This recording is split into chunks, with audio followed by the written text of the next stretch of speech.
I want to tell you something that took me a long time to understand. Most people who struggle with English, it's not grammar, it's not vocabulary, it's not a lack of practice horse.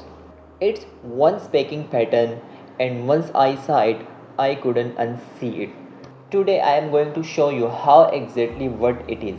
And if you watch until the end, I think you are going to see your own speaking in a completely different way. Let's get into it.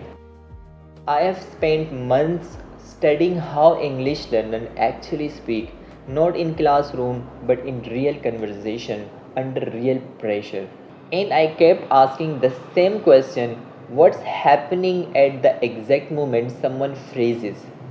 After watching it over and over, I saw it a single consistent pattern. Every person whose struggle was doing the same thing. They were trying to construct the sentence before they said it, building in their head first, word by word, grammar check by grammar check, and only then trying to say it out loud. That sounds smart, right? Think first, speak second, but here is the problem. The process is too slow for real conversation. Real conversation doesn't wait. The other person has already responded.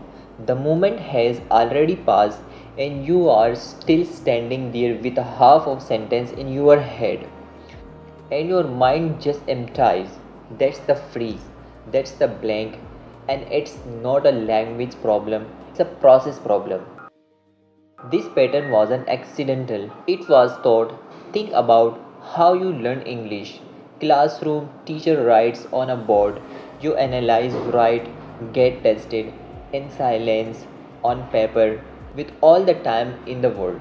The system is built around one thing: think, build, check the output. It works perfectly for written English, but most learners finish school and carried that system into their mouth. And spoken English doesn't work that way. When a fluent speaker talk, they are not constructing conscious. The language is coming from a completely different place, trained by exposure and repetition, not analysis. This is actually backed by neuroscience, the brain system that analyzes language and the system that produce automatic language. They are different school trained. The analytical system brilliantly, it never touches the automatic system at all. So you end up knowing a lot of English, genuinely knowing it, but unable to access it fast enough to speak. The knowledge is there, the speed is not. I call them construction mode and flow mode. You are building the sentences in your head, checking it, proving it, approving it, slow, anxious. This is where most learners were stuck. You are not building anything, you are releasing language. The word come because your brain has heard them and used them enough that they are automatic. You don't decide to say, by the way, it just comes. Here is the most important thing I will say today.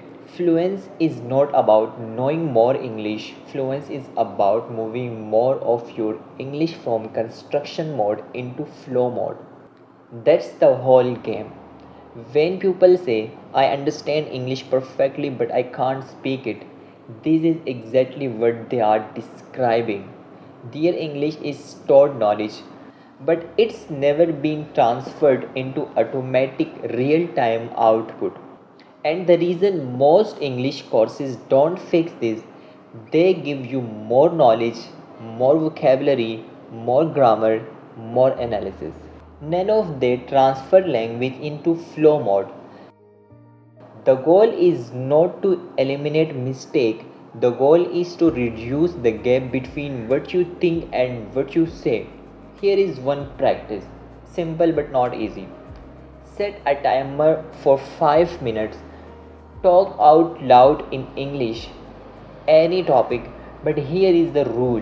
You cannot pause to think. Lose the word. Use a similar one. Lose the sentence. Finish it with something approximate.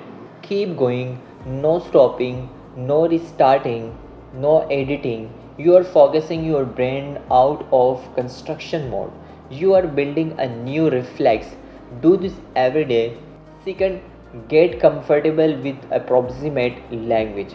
Fluent speakers do this constantly. When they don't have to exert word, they go around it. The thing that it's kind of like, what do you call it? Learners stop and freeze. The conversation dies. Approximate language keeps conversation alive, and here is the truth. Native speakers don't notice. The only person who notices is you. Give yourself permission to be imprecise. Give yourself permission to reach the end of sentence even if it's not perfect. An imperfect sentence that gets spoken is infinitely more valuable than a perfect sentence that never leaves your head. Most people believe confidence comes after fluency. First you get fluent, then you get confident. That's backward. Confidence has to come first because without it you never take the risk that create fluency. You have to willing a sound awkward before you sound natural.